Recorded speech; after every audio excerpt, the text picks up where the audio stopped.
हमारे बीच में, तो सुभाषिनी जी में अपने गुरु को शरद यादव जी को देखते हैं, जिन्होंने एक समय में मंडल का रथ चलाया था। और मैं आपको बता दूं, 1990 में जब मंडल कमीशन आयोग की रिपोर्ट लागू हुई, आज उस बात को 33-34 साल हो चुके हैं, और हम उसके समर्थन में सड़कों में कार्यक्रम चलाते थे। 1990 में जो दशहरा मनाया गया, उस दशहरे में रावण, कुंभकर्ण, मेघनाथ की उस साल पुतले नहीं जले। जो पुतले जले उस पे नाम लिख दिया गया 1990 के दशहरे पे, वीपी सिंह, शरद यादव, पासवान। तो किस तरह की गालियां, धमकियां, जान मारने की धमकियां, घर को बम से उड़ाने की धमकियां, ये सुभाषिनी जी ने बचपन से इसको कहीं ना कहीं एहसास किया है, हमारे बीच में है। हम इनको घंटों सुनना चाहते थे, लेकिन आपसे भी अनुरोध है कि जितना हो सके। जी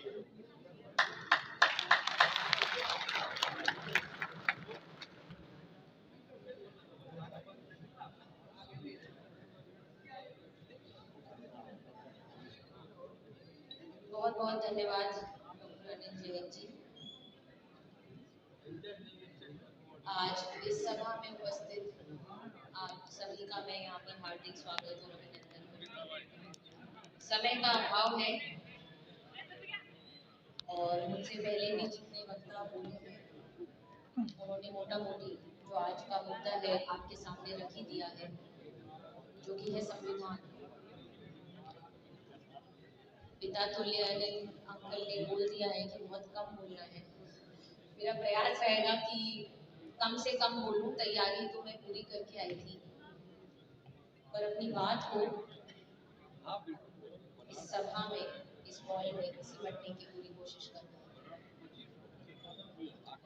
साथियों, आज हम उत्तर प्रदेश में हैं। लखनऊ उत्तर प्रदेश की राजधानी है।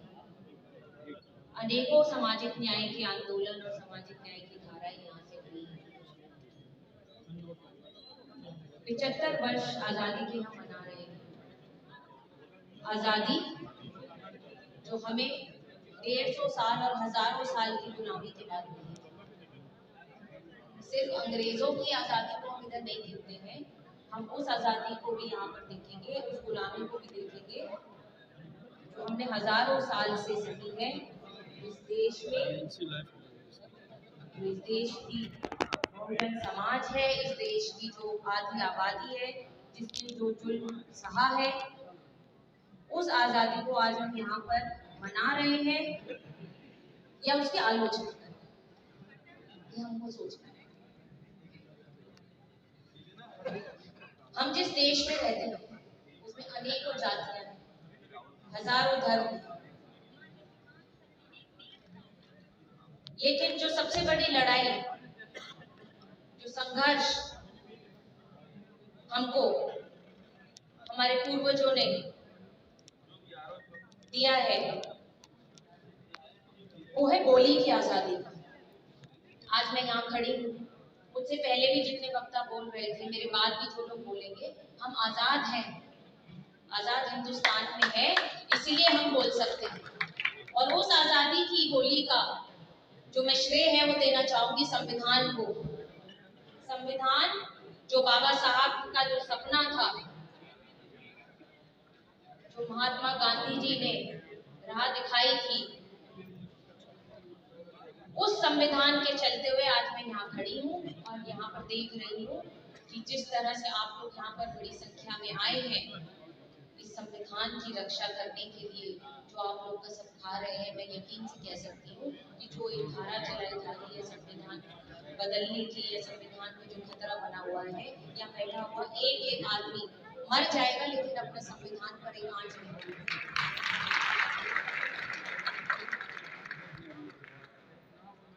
साथियों, जैसे हमारा देश है एक शरीर की तरह है, एक व्यक्ति के शरीर की तरह। हमारे शरीर में जरा सी कमजोरी होती है तो हम दवा लेते हैं, मल्टीविटामिन लेते हैं, बुखार होता है तो बुखार की दवाई लेते हैं ताकि उस कमजोरी को और उस दर्द को खत्म कर सकें। उसी तरह देश में जाति व्यवस्था, समानता की बात है। हमारे शरीर के अंग में अगर कोई चोट लगती है, कोई कमजोरी आती है, तो हम उसका इलाज करते हैं। तो उसी तरह हमारे देश की जो जाति व्यवस्था है, जो शोषण है, जो परंपराएं हैं, जो महिलाओं पे अत्याचार किए जा रहे हैं, उसके लिए जो दवा दी गई है वो है हमारा संविधान। संविधान ही उसका इलाज है और संविधान ही हमें वो राह दिखाता है जो हमें जीने की अधिकार देता है और हमारे अधिकारों तक हमें पहुंचाने का काम करता है। संविधान हमारी रक्षा करता है।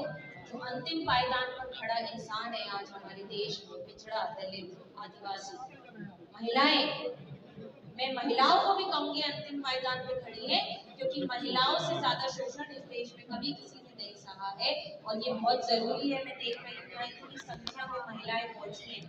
मैं आप लोगों का यहाँ स्वागत करती हूँ दिल से, क्योंकि आप लोग यहाँ आई हैं, ये आप लोगों को सोचना होगा। आज आप यहाँ आई हैं और आप जैसी महिलाओं को ही देश की संसद में पहुंचने की जरूरत है। महिला आरक्षण आपके लिए है। जो कोटे के अंदर कोटा हम कहते हैं, समानता का अधिकार मिलना चाहिए, वो तभी सपना पूरा हो सकेगा जब आप जैसी महिलाएं जो यहाँ पर खड़ी हैं, बैठी हैं और इस मुहिम से जुड़ने आई हैं, हमारे जननायक आदरणीय राहुल गांधी जी को सुनने आई हैं। ये बहुत जरूरी है कि आप संसद में पहुंचे। इस सरकार ने अनेकों ऐसे सपने दिखाए हैं। महिला आरक्षण चुनाव से ठीक पहले लागू किया, लेकिन उसके अंदर महिलाओं का ध्यान नहीं। जो देश की बहुजन महिलाएं हैं उनको जगह नहीं मिलेगी उसमें। तो ये सोचने की बात है कि आज हमारा देश किस दिशा में जा रहा है। हम यहाँ पर देखते हैं युवाओं की बात हो रही है, किसानों की बात हो रही है। कांग्रेस का न्याय पत्र आया है, बहुत ही शानदार न्याय पत्र है, जहाँ पर सबकी हिस्सेदारी की बात करी गई है, सबके न्याय की बात हो रही है। अमूमन सब लोगों ने उसकी चर्चा यहाँ पर कर ही चुके हैं और न्याय पत्र जिस तरह से पूरे देश में फैल चुका है उसके बारे में मुझे बताने की जरूरत नहीं है। लेकिन जो बताने की जरूरत है वो ये है कि वो न्याय पत्र सफल तभी होगा जब आप लोगों का साथ उस न्याय पत्र को मिलेगा। उस न्याय पत्र में युवाओं की बात है, किसान की बात है, पिछड़ों की बात है, दलित की बात है। हमारे देश में हम देखते हैं अनेक प्रकार के स्कूल, भाषाई स्कूल भी है। मैं छोटी सी बात यहाँ बताऊंगी, रीजनल स्कूल भी है और इंग्लिश मीडियम स्कूल है। आप उसी से अंदाजा लगा लीजिए कि वो कौन लोग हैं जो रीजनल स्कूल में रीजनल लैंग्वेजेस में पढ़ने जाते हैं और वो कौन लोग हैं जो प्राइवेट स्कूल में इंग्लिश की शिक्षा ले सकते हैं। अमूमन आप देखेंगे कि पिछड़े समाज से आने वाले, दलित, शोषित और अंतिम पायदान पर खड़ा आदमी ही रीजनल भाषाओं को पढ़ रहा है और आगे बढ़ने की गुंजाइश में लगा रहा है। हमें इस समानता को नहीं, हमें समाज के अंदर उनको उस जगह पर लाकर खड़ा करना है जहाँ पर सबको एक जैसी शिक्षा मिले, एक जैसा इलाज मिले, एक जैसी नौकरी मिले, एक जैसा अवसर। इतिहास रहा है हिंदुस्तान का। यहाँ पर मैं बताना भी चाहूंगी कि महात्मा गांधी जी भी जाति व्यवस्था के साथ इतने जुड़े हुए नहीं थे एक समय में, लेकिन जो हमारे देश में दूसरी राउंड टेबल कॉन्फ्रेंस हुई उसके अंदर जो बाबा साहब ने अपने विचार रखे, उससे महात्मा गांधी जी को समझ में आया कि इस देश का जो ताला बंधा हुआ है, जिस तरह से जो शोषित आदमी है वो आगे नहीं आ पा रहा है, उनका नजरिया वहीं से बदला। उन्होंने विश्वास दिखाया कि हाँ, इस देश में जाति व्यवस्था है और जो जरूरत है उसको खत्म करने की। उसके बाद पूना पैक्ट हुआ। बाबा साहब ने कहा कि दलितों के लिए अलग इलेक्टोरेट होना चाहिए। मैं उसका समर्थन करती हूँ। कारण उसका ये है क्योंकि आज हमारा जो दलित भाई है, हमारा जो पिछड़ा भाई है, उसकी आवाज कौन सुन रहा है? उसकी आवाज पहुंचाने के लिए सदन में जो लोग पहुंचे भी हुए हैं, पार्टियों से बंधे हुए हैं, उनको बोलने का अधिकार नहीं। तो ये कुछ बातें हैं जो बहुत जरूरी है, हमें इस पर गौर करना चाहिए। अगर हम यहाँ पर आकर खड़े हो गए हैं, मुझे बोलना बहुत कुछ था, लेकिन अपनी बात को बस यहीं पर सिमटना चाहूंगी कि हमारे देश में बहुत सारे ऐसे बड़े बड़े जननेता, जननायक देखे हैं जिन्होंने समानता के लिए और जो संविधान में लिखा हुआ है उसके लिए बात करी है। महात्मा फुले है, बाबा साहब अम्बेडकर है, महात्मा गांधी है, गुरु नानक जी है, संत कबीर है, गौतम बुद्ध है। बुद्ध ने कहा था जगत बनेगा तो समाज बनेगा, समाज बनेगा तो व्यक्ति बनेगा। व्यक्ति में हर वो इंसान आता है, हर वो वर्ग आता है, हर वो धर्म माता है जो इस संविधान में जिसको जगह मिली।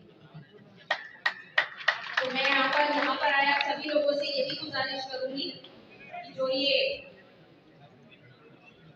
जीने का अधिकार हमें संविधान के जरिए मिला है, मैं चाहूंगी इसका हम सही उपयोग करें, इसकी रक्षा हम करें और जो हम समानता की बात यहाँ पर जो हमारा मुद्दा था इक्वालिटी की बात, इक्वालिटी को अपने रगों में बसा के रखें, इस जाति व्यवस्था को खत्म करने की बात करें, यहाँ पे जात पात पे बांटने की बात ना करें, हमें जमात की सोचनी है, जात की नहीं सोचनी।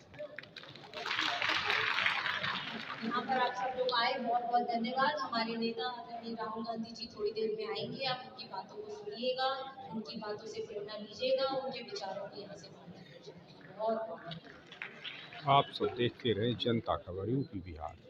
बहुत बहुत धन्यवाद सुभाषिनी जी। सुभाषिनी जी को तो मैंने बचपन से देखा है।